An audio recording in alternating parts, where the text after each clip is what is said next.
"Grandma, don't eat that," my grandson shouted at the family dinner. I asked, "Why?"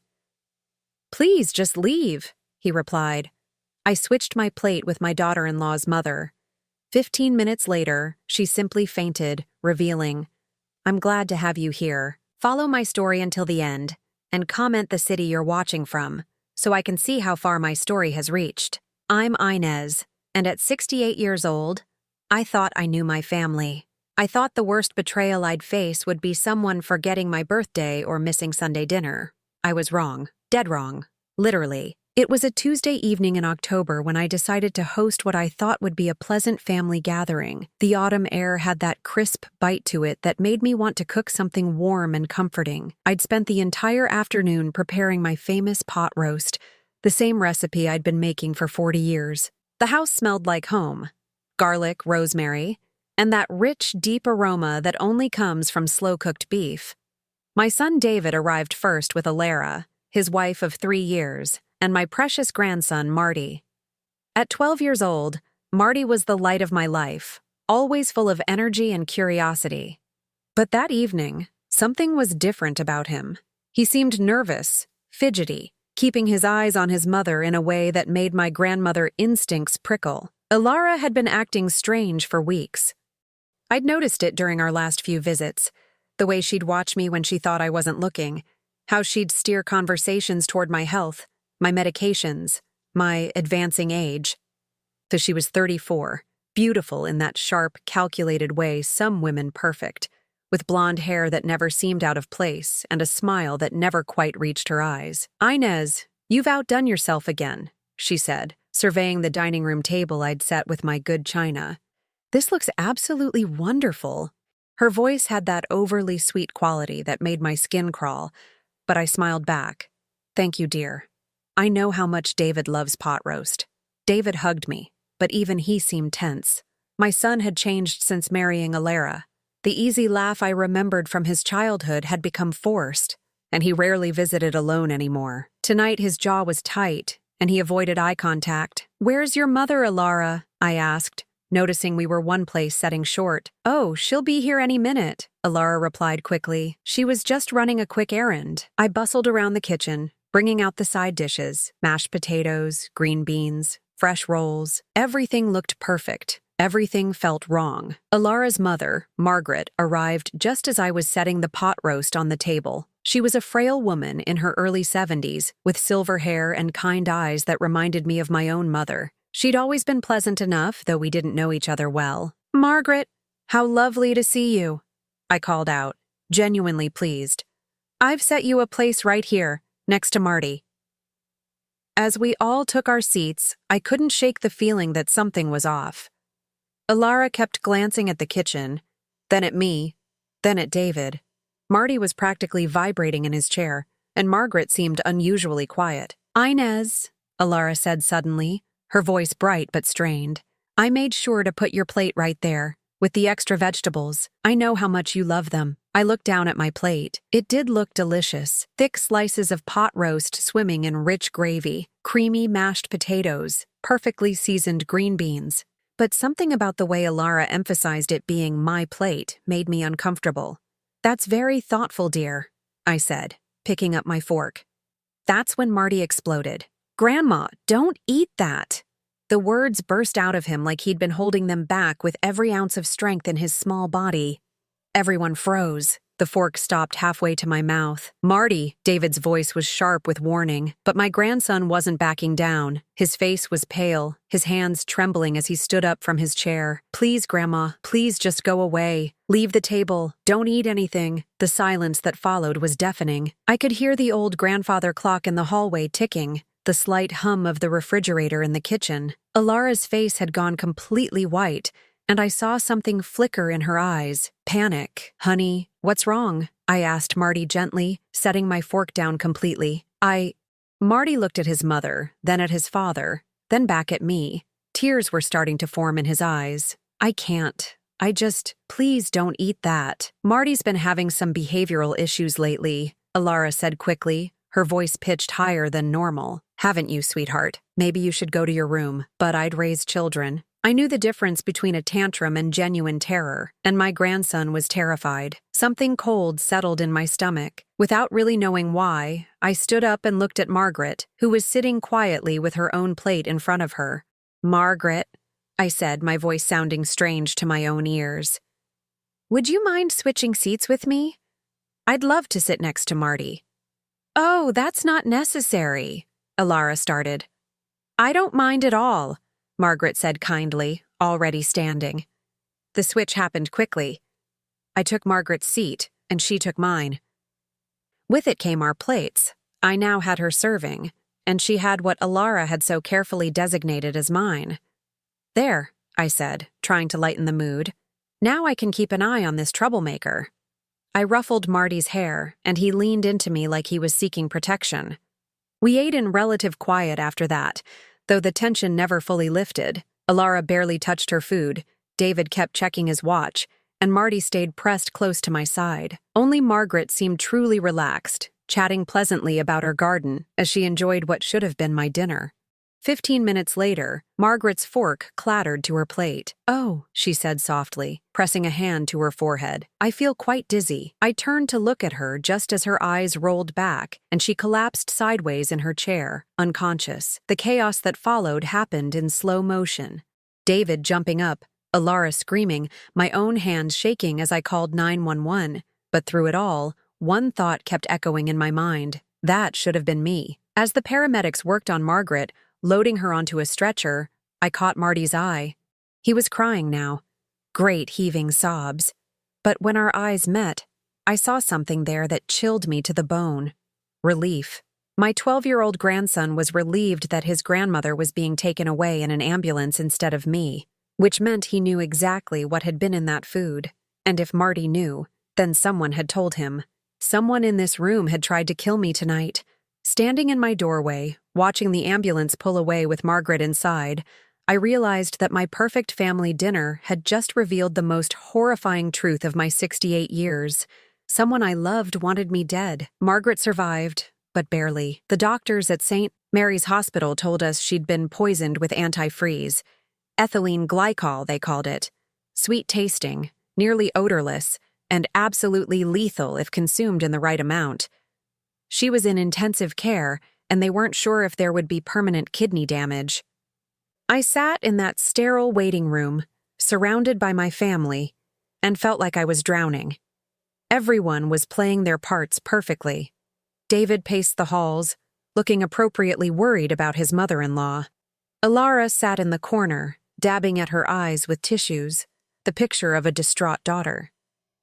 But I wasn't fooled anymore. "How could this have happened?" Alara kept saying. "How could antifreeze get into the food? I don't understand. She was good." If I hadn't seen Marty's terror, if I hadn't witnessed the careful way she'd designated which plate was mine, I might have believed her too. Marty hadn't said a word since we'd arrived at the hospital. He sat next to me, small and quiet, occasionally glancing up at his mother with eyes that held far too much knowledge for a 12-year-old.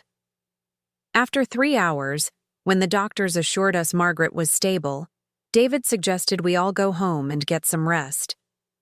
"There's nothing more we can do tonight," he said, and I noticed how quickly Alara agreed. "You're right," she said, standing immediately. "Marty needs his sleep for school tomorrow." But as we walked toward the parking lot, Marty tugged on my sleeve. "Grandma," he whispered, "can I stay with you tonight, please?" I saw the flash of anger cross Alara's face before she controlled it. "Sweetheart, you have school tomorrow," she said in that falsely sweet voice. "You need to sleep in your own bed." "I want to stay with Grandma," Marty insisted, his voice stronger now. "Marty," David started. "Let him stay," I said firmly. I could use the company after tonight's scare. The look Alara gave me could have frozen water. But she couldn't object without seeming unreasonable, so she forced a smile and agreed. Once we were alone in my house, the same house where just hours earlier someone had tried to murder me, Marty finally broke down. He collapsed onto my living room couch and sobbed like his heart was breaking. I held him, rocking him the way I had when he was little, until the worst of it passed. "Grandma," he whispered against my shoulder, "I'm so sorry.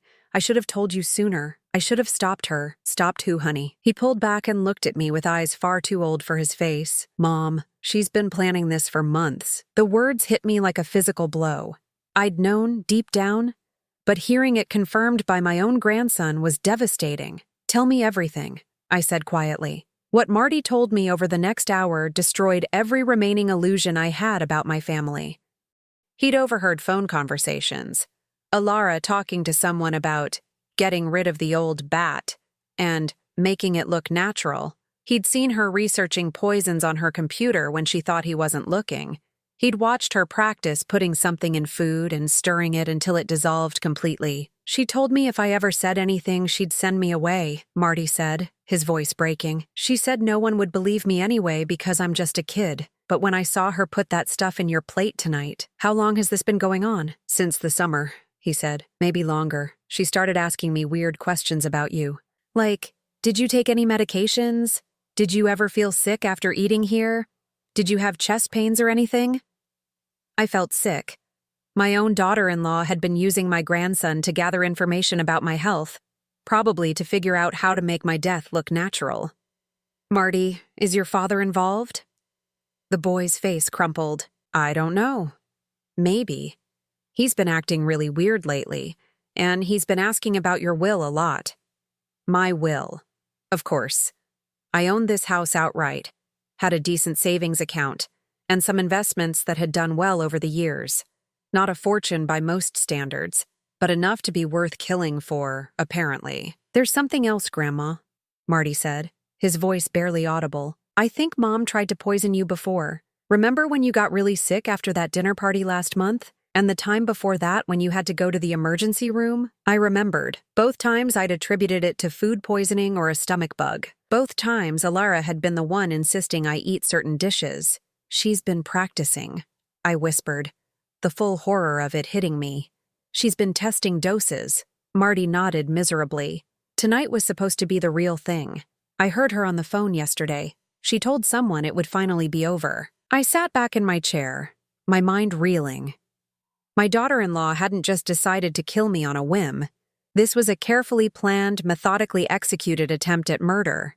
She'd been slowly poisoning me for months, probably trying to find the right amount that would kill me without being immediately obvious. And she'd been using my grandson as an unwitting accomplice, forcing him to carry this terrible secret. Marty, why didn't Margaret get as sick as I would have? Because you're smaller, he said simply, and because Mom probably put extra in your plate since she wanted to make sure this time. The calculation of it made my blood run cold. Alara had literally measured out my death, but there was something else bothering me. Honey, how did you know for sure that tonight was the night? Marty's face flushed red. I listened at their bedroom door last night. Mom and Dad were talking. She said the old lady would finally be gone by Wednesday, and they could start looking at retirement homes for me. Retirement homes? For you? Not for me to live in, Marty said quickly. To put me in. She said once you were gone and they inherited everything, they wouldn't need me around anymore, that I was too much work and knew too much. The room seemed to spin around me. Not only had Alara planned to murder me, but she'd also planned to abandon my grandson afterward. Her own son. That's when I knew I had to stop her, Marty continued. I couldn't let her hurt you, and I couldn't let her send me away. You're the only one who really loves me, Grandma. I pulled him close again, my heart breaking for this brave little boy who'd been carrying such a terrible burden. But beneath the heartbreak, something else was growing, something cold and calculating. Alara thought she was smart. She thought she'd planned the perfect murder. She'd even planned to get rid of the only witness afterward. She had no idea who she was dealing with. I'd survived 68 years, raised 4 children, buried a husband, and built a comfortable life through sheer determination and careful planning. If Alara wanted to play games with my life and my grandson's future, she was about to learn that I was far from the helpless old woman she thought I was. But first, I needed proof. Real proof that would stand up in court and ensure that Marty would never have to go back to that house. Marty, I said quietly, how would you like to help Grandma with a little project? He looked up at me, hope flickering in his eyes for the first time that night. What kind of project? I smiled, and for the first time since this nightmare began, It was completely genuine, the kind that's going to save both of our lives. The next morning, I woke up with the kind of clarity that comes from having your back against the wall. Marty was still asleep on my couch, curled under the old quilt I'd made when David was his age. Looking at him, so small and vulnerable, strengthened my resolve. This child had risked everything to save my life. Now it was my turn to save his. I made coffee and sat at my kitchen table, the same table where I'd planned countless birthday parties, holiday dinners, and family gatherings. Today, I was planning something entirely different. When David called at 8:30, I was ready for him. "Mom, how are you holding up?" His voice sounded genuinely concerned, but I could hear something else underneath. Impatience, maybe even irritation. "Oh, you know me," I said, making my voice sound shakier than usual. "I'm just so shaken up by what happened to poor Margaret. I keep thinking it could have been any of us." "Yeah, it's really scary," he agreed. "Listen, Alara thinks maybe you shouldn't be cooking for a while. You know, until we figure out how this happened. Maybe we could bring you some meals, or you could eat out more." How thoughtful of Alara to be concerned about my cooking. I almost laughed at the audacity. "That's very sweet of her," I said. "But I think I'll be fine. I'm going to have the kitchen thoroughly cleaned, just to be safe." There was a pause. "Mom," Alara also thinks. "Well, maybe this is a good time to talk about your living situation. This house is so big for just you, and after last night." There it was. Less than 12 hours after trying to kill me, they were already moving on to phase 2 of their plan. "What do you mean, sweetheart?" "Just that maybe it's time to consider assisted living. Somewhere with meal service, you know? Where you don't have to worry about cooking or maintaining this big house." "I see." I kept my voice neutral. "Well, that's certainly something to think about. Is Marty still sleeping?" "Yeah. Alara says to let him rest. He can miss school today after the trauma of last night." How convenient. Keep Marty home where they could work on him. Probably convince him that what he saw wasn't what he thought he saw. "Actually, David, I was hoping Marty could stay with me for a few more days. I could really use the company, and I think he needs some time to process what happened." Another pause, longer this time. "I don't think that's a good idea, Mom. Marty needs routine, and Alara thinks—" "What Alara thinks isn't really relevant here," I said, letting a bit of steel creep into my voice. "Marty is my grandson, and after what we've been through, I think a few days with his grandmother would be good for him." "Mom." "David." I made my voice firm. "Unless there's some reason you don't want Marty staying with me?" The silence stretched out. I could practically hear him thinking, probably wondering if I suspected anything. "Of course not," he finally said. "It's just, Alara worries about you being alone with a child, at your age." At my age. As if 68 made me incompetent. As if I hadn't raised 4 children successfully. "I managed to raise you just fine," I said dryly. "I think I can handle one 12-year-old for a few days." After I hung up, I found Marty awake in the living room, looking lost and scared. "Hey, sweetheart," I said, sitting beside him. "How are you feeling?" "Scared," he admitted. "What if Mom finds out I told you? What if she tries to hurt you again?" I took his hands in mine. "Marty, I need you to listen to me very carefully. Your mother isn't going to hurt me again because we're not going to let her. But I need your help, and it might be scary sometimes." He straightened up, trying to look brave. "What do you need me to do?" Over the next hour, I explained my plan. It was risky, but it was the only way I could see to get the evidence we needed and keep us both safe. "First," I said, "we need to document everything. Every conversation, every suspicious behavior, everything you remember from the past few months." I pulled out a notebook and we spent the morning writing down dates, times, and details. Marty's memory was remarkably good. He remembered specific phone conversations, times when Alara had acted strangely, and instances when I'd gotten sick after eating at their house. "Second," I continued, "we need to make them think their plan is working." What do you mean?" "I'm going to start acting sick, confused, like I'm getting worse. They'll think the poison is having delayed effects and hopefully they'll get careless." Marty looked worried. "But what if they try to poison you again?" "They won't," I said with more confidence than I felt. "Not for a while. They'll want to see if the damage from last night is going to finish the job first. And besides, I'm not eating anything they give me anymore. That afternoon, when David and Alara came to pick up Marty, I put on quite a performance. "Oh, I'm so glad you're here," I said, letting my voice waver slightly. "I've been feeling so strange today. Dizzy, and I keep forgetting things." I saw Alara's eyes light up with interest, though she tried to hide it behind concern. "Oh, Inez, maybe you should see a doctor," she said, but I could hear the satisfaction in her voice. "Maybe," I agreed. Although at my age, these things happen, don't they? My memory isn't what it used to be. "Mom, are you sure you're okay?" David asked, and for a moment he sounded like my little boy again. "I'm fine, sweetheart. Just a bit rattled from last night, I suppose." When they tried to take Marty, I played my trump card. "Actually," I said, gripping Marty's hand, "I was hoping he could stay one more night. I keep having these episodes of confusion, and I'm afraid I might fall or something. Having him here makes me feel safer." It was brilliant, if I did say so myself. They couldn't object to Marty staying to take care of his poor, deteriorating grandmother without looking heartless. And if they thought I was already showing signs of mental decline, they'd be less worried about me figuring out their plan. "Of course," Alara said quickly. "Marty should definitely stay and look after you." After they left, Marty looked at me with something approaching awe. "Grandma, you're really good at this." "Honey, when you've lived as long as I have, you learn a few things about people. Your mother thinks she's very clever, but she's also very predictable." That evening, Alara called to check on me. "How are you feeling, Inez?" she asked, her voice dripping with fake concern. "Oh, not very well," I said, adding a slight tremor to my voice. "I had another dizzy spell this afternoon, and my stomach has been quite upset. Marty had to help me to the bathroom." "That's terrible," she said, but I could hear the excitement she was trying to suppress.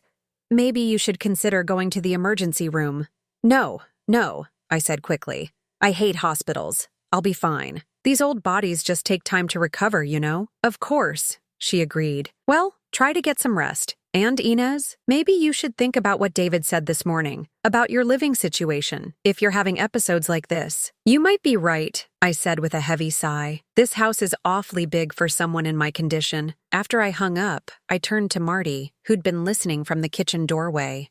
"Did you hear that?" I asked. He nodded. "She sounded happy that you're sick." "Exactly.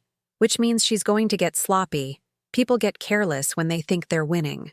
Over the next 2 days, I perfected my act. I forgot conversations, seemed confused about simple things, and complained of ongoing stomach problems and dizziness. Each time Alara called, I sounded a little worse, a little more helpless, and each time I could hear the satisfaction in her voice growing. On the 3rd day, she made her mistake. "Inez," she said during her daily check-in call, "I've been doing some research about your symptoms. I think you might have had a small stroke. Sometimes they can be so mild you don't even realize it's happening. A stroke, of course. That would explain the confusion, the dizziness, everything. And if I'd had one small stroke, who would question it if I had a larger, fatal one?" "Do you really think so?" I asked, making my voice sound frightened. "I do," she said, her concern sounding almost genuine. "I think you should see a doctor right away. In fact, David and I have been talking, and we think you should come stay with us for a while, just until you're feeling better. Stay with them, where they could control what I ate, who I talked to, and when I died." "That's very thoughtful," I said carefully. "But I don't want to be a burden." "You could never be a burden," she lied smoothly. "We want to take care of you. That's what family does." After I hung up, I sat in my kitchen, staring at the phone. They were moving faster than I'd expected. I'd bought us some time by making them think their first attempt was working, but now they wanted to finish the job. The problem was, I still didn't have enough evidence to prove anything. I had Marty's testimony, but he was just a child. I had my suspicions and some circumstantial evidence, but nothing that would convince a jury. I needed to catch them in the act, which meant I was going to have to let them try to kill me again. The thought should have terrified me. Instead, I felt a cold, calm determination settle over me. They'd made one crucial mistake in their planning. They'd underestimated their target. I wasn't some helpless old woman waiting to die. I was a mother protecting her grandchild, and there was nothing more dangerous than that. Alara wanted to play games with life and death? Fine, but this time, I was going to be the one writing the rules. I had 48 hours to prepare before David and Alara expected me to move into their house. 48 hours to set a trap that would expose them and protect Marty forever. The first thing I did was call my lawyer, Robert Chen. I'd known Robert for 15 years. He'd handled my husband's estate and had always been straight with me. "Robert, I need to change my will immediately," I said when he answered. "Inez, is everything all right? You sound tense." "I'll explain when I see you. Can you fit me in today?" An hour later, I sat in Robert's office with Marty beside me. Robert raised an eyebrow when I walked in with my grandson, but he didn't ask questions until we were settled. "What's this about, Inez?" I told him everything. The poisoning attempt, Marty's testimony, my suspicions about the previous times I'd gotten sick. Robert listened without interruption, his expression growing more concerned with each detail. "This is serious," he said when I finished. "Have you contacted the police? With what evidence? A 12-year-old's testimony and my suspicions? They'd think I was a paranoid old woman." Robert leaned back in his chair. "What do you want to do?" "I want to change my will. Everything goes to Marty, with you as trustee until he turns 25. David gets nothing, and I want you to hold on to the original. Don't tell anyone about the change. Inez, if you suspect they're trying to kill you for your inheritance, removing their motive might be the smartest thing to do." "No," I said firmly. "If I change the will and tell them, they'll just find another reason to get rid of me. They know too much now, and they've already shown they're willing to abandon Marty. I need them to try again." "You want them to try to kill you again?" Robert looked horrified. "I want them to try and fail. And I want it all documented so they can never hurt either of us again." Robert was quiet for a long moment. "What do you need from me?" "I need you to know the truth, in case something happens to me. And I need you to help me set up some insurance." We spent the next 2 hours planning. Robert would have investigators ready to move if something happened to me. He'd also prepare guardianship papers that would give me full custody of Marty if anything happened to David and Alara. "One more thing," I said as we prepared to leave. "I need you to write a letter. If something happens to me, I want Marty to know that none of this was his fault, and that I was proud of him for trying to protect me." Robert's voice was gentle when he spoke. "Inez, are you sure about this? There has to be another way." "There is no other way," I said. "They've already decided I have to die. The only question is whether I'm ready for them when they try." That evening, I put phase 2 of my plan into motion. I called my neighbor, Mrs. Patterson, who lived across the street. "Dorothy, I need a favor," I said. "A big one." Dorothy Patterson was 72, sharp as a tack, and had been watching the neighborhood like a hawk for the past 20 years. If anyone would help me catch killers, it was her. "What do you need, honey?" I explained the situation, and Dorothy's reaction was immediate and fierce. "That little blonde witch," she snarled. "I never liked her. Always too sweet, you know? And the way she looks at your house like she's already measuring it for new curtains." "Dorothy, I need you to watch my house when they come to get me tomorrow. If anything seems wrong, call the police immediately." "What do you mean wrong?"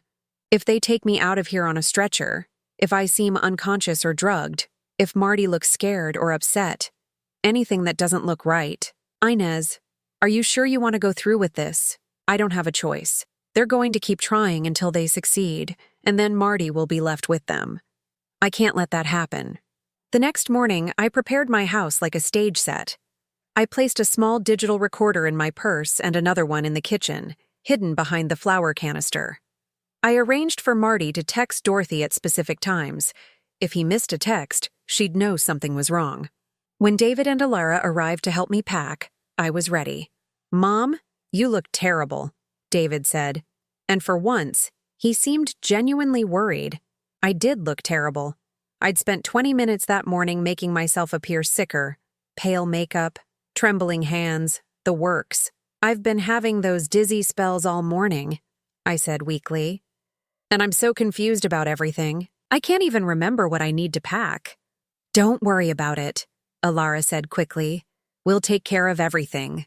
You just sit down and rest." I watched as she moved through my house, touching my things with a familiarity that made my skin crawl. She was already acting like she owned the place. "Inez," she said, coming back into the living room. "I made you some tea. It'll help settle your stomach." She handed me a cup of my own tea, brewed in my own kitchen, and I knew without a doubt that it was poisoned. "That's so thoughtful," I said, accepting the cup with shaking hands. This was it, the moment of truth. I lifted the cup to my lips, letting the liquid touch my mouth but not swallowing. Then I pretended to sip it while actually letting most of it spill back into the cup. "This tastes different," I said, frowning at the cup. "Different how?" Alara asked, but I could see the tension in her shoulders. "Bitter," I said, "almost metallic." "That's probably just because you're not feeling well," she said quickly. "Everything tastes different when you're sick." I took another fake sip, then set the cup down on the side table. "I think I need to lie down for a minute," I said, standing up slowly and swaying slightly. "Mom, are you okay?" David jumped up to steady me. "Just dizzy," I murmured, leaning heavily on him. What happened next was like watching a play unfold exactly as I'd written it. I pretended to collapse on the couch, my breathing becoming shallow and irregular. Marty, who knew what was happening, started crying and calling my name. David began to panic, shouting for someone to call 911, but Alara was calm, too calm. "Don't call an ambulance yet," she said. "Let's see if she comes around on her own. Sometimes these episodes pass." "Are you crazy?" David shouted. "She's barely breathing." "David, calm down," Alara said firmly. "Getting hysterical won't help anyone." Through my barely opened eyes, I watched her check her watch. She was timing it, waiting to see how long it would take for whatever she'd given me to kill me. "Please, Mom, call 911, Marty begged, playing his part perfectly. "In a minute, sweetie," Alara said, her voice still eerily calm. "Let's just wait a little longer." That's when I knew I had her. Any normal person would have called for help immediately. Any innocent person wouldn't have suggested waiting when someone was dying in front of them. Alara's behavior was so clearly that of someone who expected me to die that even the most skeptical jury would see it. After what felt like an eternity but was probably only 3 minutes, I heard David say, "That's it, I'm calling 911. "No, wait," Alara said sharply. "I think she's already gone. Already gone. She wanted me to be dead. I waited until I heard the sirens before I regained consciousness." What happened?" I whispered weakly, opening my eyes and looking around in confusion. The relief on David's face was genuine. The disappointment on Alara's was equally real. "You collapsed, Mom," David said, holding my hand. "The paramedics are here." As the EMTs checked my vital signs and asked me questions, I gave them the performance of my life, confused, weak, unable to remember clearly what had happened. I mentioned the bitter taste of the tea, and I saw one of the paramedics make a note. "We should take her in for observation," the lead paramedic said. "At her age, a collapse like this could indicate several serious conditions." "Is that really necessary?" Alara asked. "She seems to be feeling better." The paramedic gave her a look that clearly said he thought she was an idiot. "Ma'am, your mother-in-law just lost consciousness for several minutes. That's not something we take lightly." As they loaded me onto the stretcher, I made sure to grab my purse with the recorder inside. I also made eye contact with Marty, giving him the slightest nod to let him know I was okay. At the hospital, I continued my act while the doctors ran tests. Everything came back normal, of course, because I hadn't actually consumed any poison. But the important thing was that it was all being documented. When the nurse asked me about what I'd eaten or drunk before the episode, I made sure to mention the tea that Alara had made for me. "It tasted strange," I said weakly. "Bitter, metallic. I've never tasted anything like it." The nurse made a note, and I knew that if anything happened to me in the future, there would be a record of this conversation. David and Alara visited that evening, with Marty in tow. "How are you feeling, Mom?" David asked. "Confused," I said honestly. "The doctors can't figure out what caused the episode. They're running more tests." "I'm sure it's nothing serious," Alara said, but I could see the frustration in her eyes. Her plan had failed again, and now there were medical records documenting my symptoms. "The doctor did ask me about the tea," I said casually, watching Alara's reaction. "He wanted to know exactly what was in it." Alara's face went pale. The tea? It was just regular tea. Earl Grey, I think. That's what I told him, I said. But he seemed very interested in the metallic taste I mentioned. He said they might want to test it. Test it? David looked confused. Test tea? When someone has an unexplained collapse, they have to consider all possibilities, I said, including the possibility that something they consumed might have caused it. The silence that followed was deafening. Alara's hands were shaking, and she kept glancing toward the door like she wanted to run. Well, she said finally, her voice pitched too high. I threw the cup away. I was just cleaning up while we waited for the ambulance. Of course she had. But what she didn't know was that I'd only pretended to drink the tea. The cup, with most of its poisoned contents still inside, was now sitting in my dishwasher at home, waiting to be tested.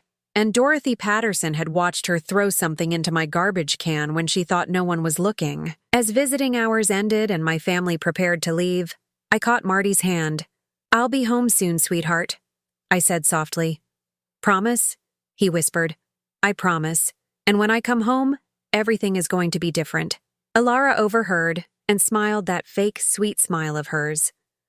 Of course it will be, she said. We're going to take such good care of you, Inez. You'll never have to worry about anything again. Looking into her eyes, I saw my own death reflected back at me. She wasn't giving up. If anything, she was more determined than ever, but that was exactly what I was counting on. Because tomorrow, when I was released from the hospital, I was going to give her one final chance to show her true colors, and this time, I'd make sure the whole world was watching. The hospital released me the next afternoon with instructions to follow up with my regular doctor and a prescription for mild anxiety medication that I had no intention of taking. As David wheeled me out to the car, I played my part perfectly. Fragile, confused, dependent. I still feel so strange, I said weakly as Alara helped me into the passenger seat. Like I'm not quite myself. That's completely normal after what you've been through, Alara said, her voice dripping with false sympathy. You just need rest and people to take care of you. The drive to their house felt like a funeral procession. I stared out the window at the familiar streets, wondering if I was seeing them for the last time. But every time doubt crept in, I thought about Marty sitting quietly in the back seat, and my resolve strengthened. Their house was a modern two-story in one of the newer developments, all clean lines and expensive finishes, but somehow cold. David carried my small suitcase upstairs, while Alara showed me to what she called my room. We've set up the guest room on the first floor so you won't have to worry about stairs, she said, opening the door to a room that felt more like a cell than a bedroom. One small window, furniture positioned so the bed couldn't be seen from the hallway, and most importantly, far from Marty's room upstairs. This is lovely, I said, settling into the chair by the window. So thoughtful of you. I want you to feel completely comfortable, Alara said, and safe. That's the most important thing, safe. The irony wasn't lost on me. That first evening, they treated me like spun glass. David hovered anxiously, asking if I needed anything every few minutes. Marty stayed close, playing the concerned grandson while secretly checking on me with his eyes. And Alara. Alara watched me like a hawk studying its prey. Dinner was a carefully orchestrated performance. Alara had prepared what she called light, easy-to-digest foods. Soup, crackers, herbal tea. I ate sparingly, claiming my stomach was still upset from the hospital stay. You should try to eat more, Alara urged, ladling another spoonful of soup into my bowl. You need to keep your strength up. I know, dear, but everything tastes so strange lately, I said, stirring the soup around. Ever since that episode. I saw her jaw tighten slightly. My continued survival was clearly frustrating her. After dinner, as David helped me back to my room, I overheard Alara on the phone in the kitchen. No, she's not getting better, she was saying in a low voice. If anything, she's getting worse, more confused, weaker. I don't think it's going to be much longer. She was reporting to someone about my condition like I was a business transaction. That night, lying in the unfamiliar bed, I heard them talking in their room upstairs. The heating vents carried sound throughout the house, and their bedroom was directly above mine. How long is this going to take? David's voice was strained. Not much longer, Alara replied. She's already showing signs of organ damage. The confusion. The weakness. It's all progressing exactly as it should. I can't take much more of this. Every time I look at her, I feel sick. You feel sick? Alara's voice turned sharp. David, we've come too far to back out now. Do you want to spend the rest of your life working jobs you hate while she sits on a fortune she can't even appreciate anymore? No, but nothing. This is temporary. A few more days, maybe a week, and then we can move on with our lives. Real lives, with real money. What about Marty? There was a pause, and when Alara spoke again, her voice was colder than I'd ever heard it. Marty will adapt. Children are resilient. And once we have the inheritance settled, we can look into boarding schools. Good ones, where he'll get a proper education and learn not to ask so many questions. Boarding school. They were planning to ship my grandson away as soon as I was dead, and they had their hands on my money. The next morning, Alara brought me breakfast in bed. Another thoughtful gesture that allowed her to control exactly what I consumed. I made your favorite, she said brightly, setting down a tray with scrambled eggs, toast, and orange juice. And I added some honey to the juice. You need the energy. The juice looked normal, but I wasn't taking any chances. I waited until she left, then carefully poured most of it into the plant by the window and refilled the glass with water from the bathroom tap. Around noon, when I was supposed to be napping, I heard Alara talking on the phone again. This time, I managed to get close enough to the door to hear more clearly. It has to be today, she was saying. David's getting cold feet, and the old bat is starting to ask too many questions about her medications. I think she suspects something. A pause. No, I can't wait any longer. Today, when she has her afternoon tea, I'll make it strong enough that there won't be any question about the outcome. My blood ran cold. This was it. Her final attempt. I spent the rest of the afternoon preparing. I texted Dorothy Patterson from my hidden phone, letting her know that today was the day. I made sure the recorder in my purse was working and positioned where it would pick up conversations. Most importantly, I prepared Marty for what was about to happen. When he came to check on me after school, I whispered quickly while Alara was busy in the kitchen. Today's the day, I said softly. Remember what we talked about. No matter what happens, no matter how bad it looks, don't try to stop her. Let it play out. His face went pale, but he nodded bravely. At 4 o'clock, right on schedule, Alara appeared with a cup of tea. I thought you might like some chamomile, she said, her voice warm and caring. It'll help you relax. The cup was beautiful bone china, one of her wedding set pieces. She'd even added a small plate of cookies, the perfect picture of a devoted daughter-in-law caring for her elderly mother-in-law. That's so sweet of you, I said, accepting the cup with trembling hands. I could smell it immediately, a chemical odor underneath the chamomile, sharper and more acrid than the antifreeze she'd used before. Whatever she'd put in this tea, it was meant to finish the job quickly. Drink up, she said, settling into the chair across from me. It's good for you. This was the moment I'd been preparing for.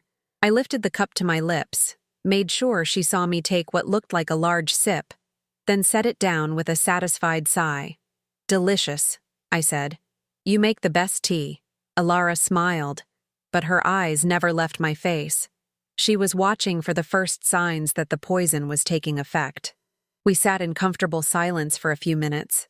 I complimented her on the cookies, asked about her day, played the role of the unsuspecting victim perfectly, all while the poisoned tea sat cooling on the side table, most of its contents still undrunk. Inez, Alara said suddenly, there's something I've been wanting to talk to you about. Of course, dear. What is it? It's about your will. Here it was. She couldn't wait for me to die naturally. She needed to make sure everything was in order first. My will? I blinked in confusion, as if the topic had never occurred to me. David and I have been talking, and we think you should update it. To make sure everything is clear and legal. We wouldn't want there to be any complications for Marty.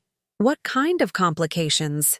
Well, if something happens to you, which of course we all hope it won't for many years, but if it does, we want to make sure Marty is taken care of, that he has guardians who love him and a secure financial future. She was so smooth, so practiced. If I hadn't known what she was really saying, I might have been touched by her concern. I suppose that makes sense, I said slowly. What did you have in mind? Nothing major, she said quickly. Just updating the beneficiaries to reflect the current family situation.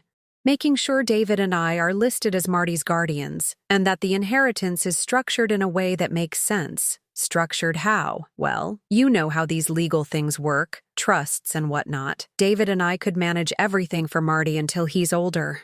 Much older, like never. I should probably talk to my lawyer about this, I said. Oh, that's not necessary, Alara said quickly. David knows a lawyer who specializes in estate planning, someone much more current than that old man you've been using. Of course they did. Someone who would make sure the will was written exactly as they wanted it. I don't know, I said hesitantly. Robert has been handling my affairs for years. I trust him. Inez. Alara's voice took on a harder edge. I think you're not understanding how serious this situation is. You've been having episodes, memory problems, confusion. What if something happens to you and your affairs aren't in order? What if Marty ends up in foster care because there are legal complications? She was threatening me, threatening to let my grandson end up in the system if I didn't sign over my estate to them. I wouldn't want that, I said weakly. Of course you wouldn't. That's why we need to take care of this right away. Today, if possible. Today. She wanted me to sign a new will today, and then die tonight from the poison tea. Quick, efficient, and legally bulletproof. I'm feeling a bit tired, I said, putting a hand to my forehead. Could we talk about this tomorrow? Inez. Alara stood up abruptly, her patience finally cracking. There might not be a tomorrow. The words hung in the air between us like a confession. What do you mean? I asked, my voice small and frightened. She caught herself, forcing her expression back into one of concern. I just mean that at your age, with your recent health problems, it's important not to put off important decisions. But it was too late. I'd heard the truth in her voice, seen the mask slip for just a moment. Alara, I said quietly, is there something you're not telling me? She sat back down, leaning forward with an expression of deep sympathy. Inez, the doctors at the hospital, they told David and me that your episodes are likely to get worse, much worse. They think you might have had a series of small strokes, and that larger ones are almost inevitable. They told you this. Why didn't they tell me? They thought it would be too upsetting for you in your current state. But David and I felt you had a right to know, so you could make informed decisions about your future. It was a masterful lie. She was creating a medical emergency that didn't exist to pressure me into signing away my estate, and she was using my supposed mental incompetence to explain why I wouldn't remember conversations that had never happened. How long do I have? I whispered. They don't know for sure, she said gently, but they think you should put your affairs in order as soon as possible. I sat back in my chair, letting the full weight of her deception wash over me. She wasn't just trying to kill me for my money. She was torturing me first, making me believe I was dying naturally so I'd cooperate in my own destruction. I need to think about this, I said finally. Of course, Alara said, standing up again. But don't think too long, for Marty's sake. After she left, I sat staring at the teacup on the table. In it, I could see the reflection of everything I'd lost. My son's love, my sense of family, my trust in the people closest to me. But I could also see something else. My own strength, still intact after 68 years of life's challenges. Alara thought she'd broken me down, made me helpless and dependent. She thought I was just a confused old woman who would sign whatever papers she put in front of me. She was about to learn how wrong she was, because tomorrow morning, I was going to give her exactly what she wanted, a confrontation that would expose her for what she really was. And this time, I was going to make sure there were witnesses. I woke up the next morning to the sound of Alara moving around the kitchen, probably wondering why I wasn't dead yet. The poisoned tea sat on my nightstand exactly where I'd left it, a testament to her failed plan. Today was the day I stopped running and started fighting back. At 8 o'clock sharp, there was a knock at the front door. Alara answered it, and I heard her surprised voice greeting someone. Mr. Chen? What are you doing here? I'm here to see my client. Robert's voice was firm and professional. Mrs. Holloway called me yesterday and asked me to come by this morning. Of course, I'd done no such thing, but Robert was playing his part perfectly. We'd arranged this as part of our contingency plan. She's not feeling well, Alara said, and I could hear the tension in her voice. "Perhaps you could come back another time." "I'm afraid this can't wait," Robert replied. "It's regarding her will." The magic words. I heard quick footsteps, and then Alara was in my room, her face flushed with excitement and anxiety. "Inez, your lawyer is here," she said. "He says you called him about your will?" "Did I?" I blinked in confusion. "I don't remember calling anyone. It's all right," she said quickly. "You've been having some memory issues. But since he's here, maybe we should take care of that business we discussed yesterday." "Perfect." She was so eager to get her hands on my estate that she was walking right into my trap. "I suppose that would be all right," I said weakly. "Could you help me to the living room?" As we made our way slowly down the hall, I saw Robert in the living room, but he wasn't alone. Detective Sarah Martinez from the local police department sat beside him, dressed in plain clothes, but with an unmistakable air of authority. "Who's this?" Alara asked sharply. "Detective Martinez," Robert said smoothly. "She specializes in elder fraud cases. Given Mrs. Holloway's recent health issues and the sensitive nature of estate planning, I thought it would be prudent to have a witness present." Alara's face went pale, but she couldn't object without looking suspicious. "Of course," she said tightly. "We want everything to be completely legal." As I settled into my chair, Detective Martinez smiled warmly at me. "Mrs. Holloway, I understand you've been having some health concerns lately?" "Yes," I said, glancing nervously at Alara. "I've been having episodes. Confusion, memory problems. My daughter-in-law thinks I might have had some small strokes." "I'm sorry to hear that," the detective said. "Have you seen a neurologist about these symptoms?" "The doctors at the hospital ran some tests," I replied. "But Alara says they told her things they didn't tell me." Detective Martinez raised an eyebrow and looked at Alara. "Is that right, Mrs. Holloway?"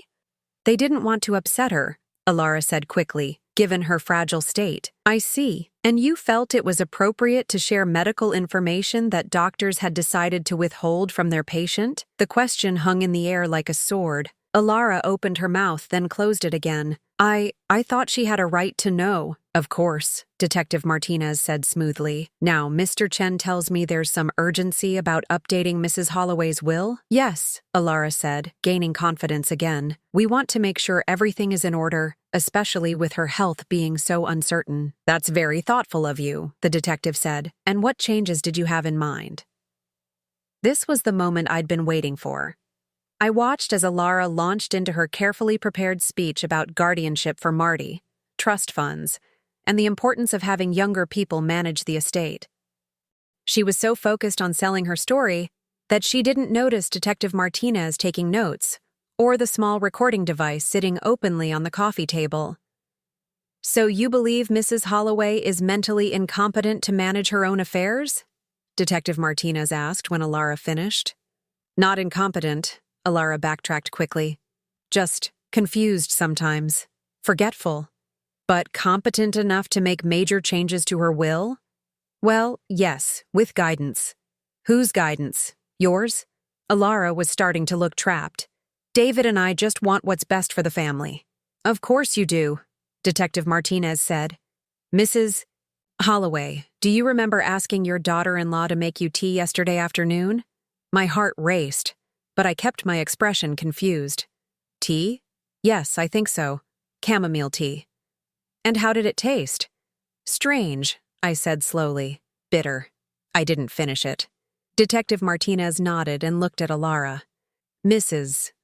Holloway, I understand you threw away the teacup after your mother-in-law's episode?" "I was just cleaning up," Alara said, but her voice was starting to crack.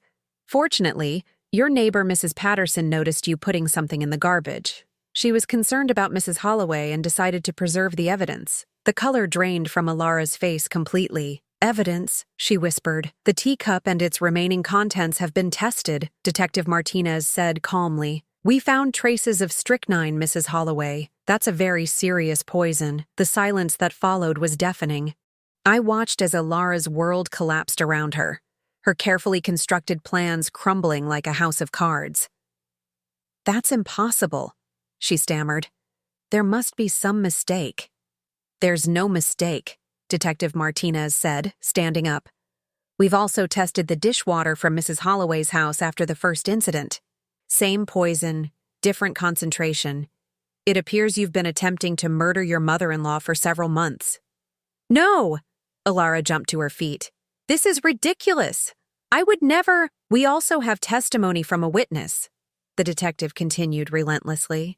Someone who overheard you discussing your plans. Alara spun around to look at me, her face twisted with rage and desperation. You, she hissed. You knew. You've been playing games with me. For the first time since this nightmare began, I dropped my act completely. I sat up straight, looked her directly in the eye, and smiled. Yes, I knew, I said clearly. I've known since the night you tried to poison me the first time. The night my grandson saved my life by warning me. Marty, she breathed, understanding flooding her face. That little traitor, that brave little boy, I corrected her. He's been carrying the weight of your evil for months, terrified that you'd kill me and then abandon him. He's 12 years old, Alara. 12. And you made him an accessory to attempted murder. I gave him everything, she screamed, her composure finally shattering completely. I gave him a home, food, clothes, everything he needed. You gave him nightmares, I said, my voice hard as steel. You gave him the impossible choice between saving my life and staying loyal to his mother. You used him as a spy, gathering information about my health so you could plan my murder more effectively. Detective Martinez stepped forward. Alara Holloway, you're under arrest for attempted murder. Harsh, as the handcuffs clicked around Alara's wrists. She turned to me one last time, her beautiful face ugly with hatred. You think you've won? She snarled. David will never forgive you. Marty will never get over what you've done to his mother. You'll die alone, you bitter old woman.